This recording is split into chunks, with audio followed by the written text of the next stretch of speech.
Episode 2 of Iron Fortress. Oh. Way better than episode 1. And you know what? If I could pick one thing that I love so much about this second episode, it would be that soundtrack. Sawano's soundtrack. Oh my god, that fucking music in the midway point of this episode when Mume went out to start fighting. Oh my god. I need that soundtrack. Oh. God. I need that soundtrack. That soundtrack was so good. It was so good. Like, I rewatched that scene 3 to 4 times just to hear the soundtrack, because it was just that fucking good. Oh my god. So yes, the music of this episode, on point. Okay, so episode 2 of Iron Fortress is here. A little bit delayed, but it is finally here.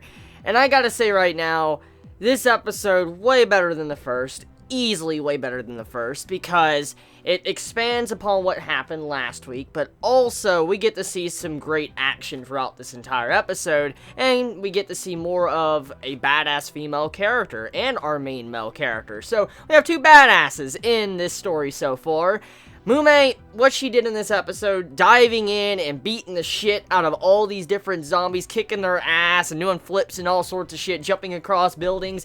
That was some kick-ass stuff. But then you see what our MC does, and that was a heroic act he did. And I gotta commend that man for what he did. I really gotta commend our MC for what he did after he thought it was all over. Let's backtrack a little bit and let's discuss that. So, our MC, as we know, last week, he was bit. And we already know how generally humans would react if someone was bit. They would kind of shun that person, throw them away, kill that person, save their own asses. And that's kind of what was going on. Since he was already bit, and we know as a viewer that he was kind of alright because the virus kind of died down, it wasn't attacking him anymore, it seemed like everything was fine. But if people found out he was bit or see signs of him being different than normal humans, obviously they're going to think he's a zombie and just shove him away to where he needs to get the fuck out of here and he needs to die. And so he thought he was turning into one. In the middle of the half of the episode, he saw how his heart was glowing, and it showed clear signs that he has the virus still active inside of him, which I'll get into that in a moment.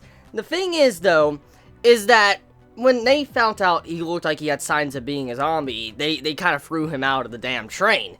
And when you see this, you feel so bad, because, like, is our MC about to fucking die? Is he dead now? Like, is he not going to survive after the badass shit he did last week, and what he's already kind of done this week? They're just going to throw him out. Like, what the hell? But then, after that, you see how the train has to stop. And it's kind of like they dug their own fucking grave. That's exactly what's going on here. And it's bad karma. That instantly. Bad fucking karma for them after what they just did to our MC. So the train, it can't move. It can't go down because it has so many body parts inside of it or it can't stop. So pretty much they're fucked. And if no one gets there in time or goes out and sacrifices theirself to be able to make the train move and lower the bridge, well, they're all gonna die. And so our MC that was just shot and slung out of the train and pretty much said, everybody said, fuck you, he actually caught up and saved everybody on the train. Even though everybody shunned him and pretty much gave him the middle finger, he still went to save everybody. And I love his dialogue. And it was dialogue I would say if that probably happened to me. And I'm willing to bet majority of us would probably think if that happened to us as well. For instance, when he gets shoved out, he's getting bit. You see these bot marks all over him, like bleeding and shit. And he's just fighting to get to the drawbridge where he could pull the lever and have the bridge come down. He's just fighting all by himself. And you have these other people that are being little fucking cowards sitting in the train not wanting to really go out, and he's already pretty much fucked. Everybody thinks he's fucked, and they already called him like he's not even a human. Like, he's not a human, leave him and all that. And he's actually being more human than they were. And he was going up, fighting, he pulled the lever, and he's like, I want you all to feel bad knowing that someone you pretty much threw out of the train, shot, thinks that was not a human, and you called me what you did, and pretty much gave me the middle finger. I hope you all reflect on this, and you feel bad for what you did to me. You're saved by a person that you pretty much said to fuck off. So, that dialogue, it wasn't the exact line, obviously, but still, the dialogue there was just so good, because it was at that point to where it was realistic. Because, I mean, if you're putting that point, and you were a good man, like, if you're a really good guy, and you want to save people, you would do that. But also, if you didn't like what happened to you, most likely you would say a comment like that. Like, hopefully all of you reflect on this after I'm fucking dead, you'll understand what I just did for you. So, funny stuff there, but also badass. So I like how our MC was able to say something like that, even though he thought he was dead. Like, he really thought he was going to die, and he said that. So, good shit.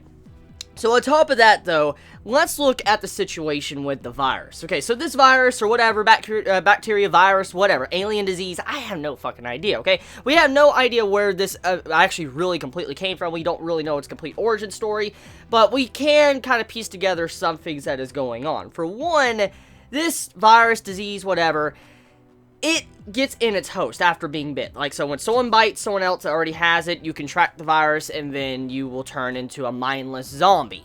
Well, as we found out with last week's episode, if you cut off the oxygen and blood flow to your brain, the virus dies down. And it's a very active virus. As you can see, as soon as it entered the bloodstream, it automatically started attacking the host and trying to reach the brain rather quickly. So it's a very active and fast, you know, I guess, paced virus of spreading. Like, it spreads quite fast. So if someone gets bit, I'm willing to bet you're going to find out that they're going to be a zombie in less than probably 2 to 3 minutes. So if you could just wait it out, maybe, you know, it could take up to 2 to 3 minutes. But that kind of goes against what last week's episode did, because we found out in last week's episode that apparently if you've been supposedly bitten or someone thinks you're, you know, a zombie, they'll throw you into a holding cell for 3 days. So I don't know necessarily why they do for 3 days, but this is the same people that think everybody could be a zombie even though they don't really have a bite, and they also believe it's like some form of fucking curse when it's actually just a virus spreading. So maybe these people are just insane. They decide not to really focus on what's really going on here, but still,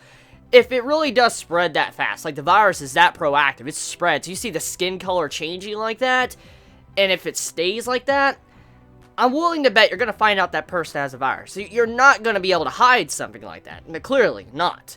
But also, let's look at what happened in this episode when the MC kind of made the virus die down.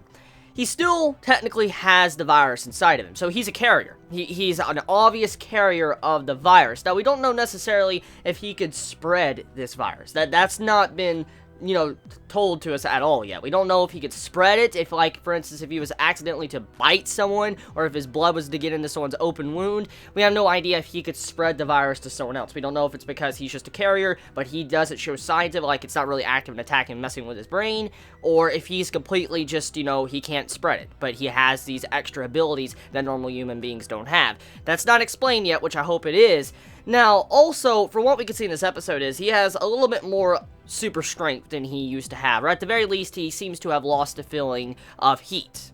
Or maybe he just has a more resistance to different elements, because he touches a hot pipe that fell down. It would have probably killed that mother and child, but he grabs it with one hand and pushes it back up like it's nothing. And when you see the MC's best friend come in, he burns his hand. He's like, ouch. And so that lets us know that that pipe was really hot, but the MC was holding it for, God, at least a good 10-15 seconds and put it up with pressure. That means he put pressure on the pipe with his hand, and let's just face the facts here. If you were to put hard pressure on a very hot object and press it hard up against it, that's gonna hurt even fucking worse, especially when it's something heavy. And so when he put that up there, he was putting even more pain onto his hand, but he didn't even feel it. He didn't even react. It acted like it was natural, like it didn't even hurt at all. So, yeah, he has like some form of more strength than he used to have, like super strength, or more agility and more resistance to the elements. There we go. So yeah, this episode of Iron Fortress, badass. Can't wait to see what's going to happen next. You all have a wonderful day or night wherever you live. Please be safe. Chibi out.